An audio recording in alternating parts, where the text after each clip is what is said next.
ата-аналар, сіздерді көктемнің алғашқы мерекесі 1 наурыз алғыс айту күнімен құттықтаймын.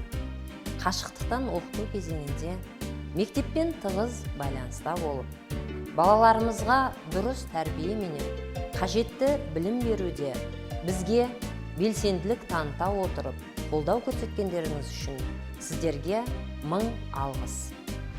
Бүгінгі келу себебім 1 наурыз алғыс айту күніне байланысты мынау ақ халатты абзал жандарға алғысымды білдіруге келіп тұрмын. Ақсақалдар атынан. Бұл жандар, ақ халатты жандар біздің қанша азаматтарымызды індеттен алып қалды. Осы себепті де бұл кісілерге алғысым әр уақытта шексіз, қариялар атынан да шексіз алғыс айтам.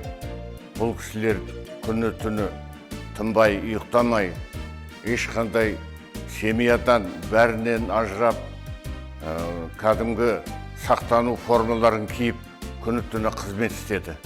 Осы қызметтің арқасында талай азаматымыз, азаматшыларымыз аман қалды індеттен.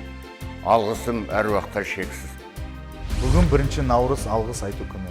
Осы сәтті пайдалана отырып, дәрігер ретінде барлық санитарлық талаптарды қатаң сақтап, инфекцияның тарауына жол бермеген үшін халыққа және елдегі құқықтық тәртіп пен заңдылықты сақшысы болған полиция қызметкерлеріне алғыс білдіремін.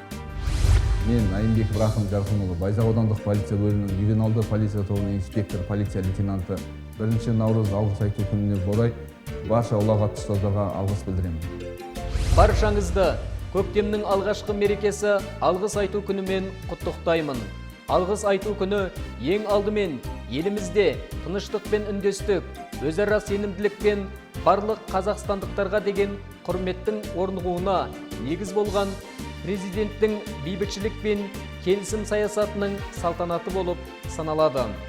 Қазақстан азаматы әрі өз елімнің патриоты ретінде тәуелсіз және дамыған мемлекетте өмір сүруге мүмкіндік тудырғаны үшін Қазақстан Республикасының тұңғыш президенті елбасы Нұрсұлтан Әбішұлы Назарбаевқа және бүгінгі күні егемен еліміздің бірлігі мен берекесін нығайтып отырған игілікті істеріңіз үшін баршаларыңызға алғыс айтамын.